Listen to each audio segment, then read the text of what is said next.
It's a good time for us to tell our story. Some kids from Compton, how we touched the world. Here are 3 things you need to know about Dr. Dre's new album, Compton soundtrack. First of all, it is not a soundtrack. It's actually a reaction to the film of the same name, Straight Outta Compton. Much like Jay-Z's American Gangster album, it's inspired by the movie, not the official soundtrack of the movie.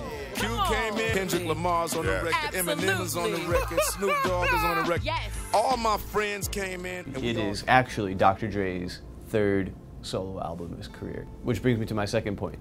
It is not Detox.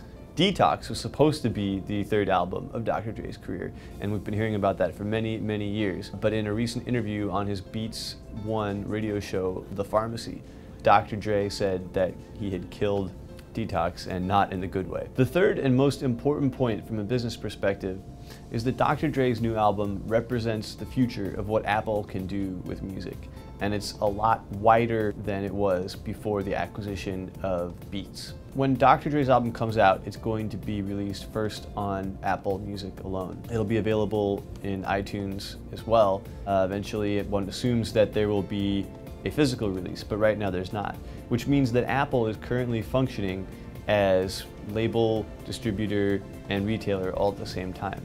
Now, of course, Interscope and Aftermath are 2 labels that Dr. Dre has traditionally been associated with, and these are attached to the release as well. However, it seems by looking at it, there's not really necessarily a need for any of those entities to be involved.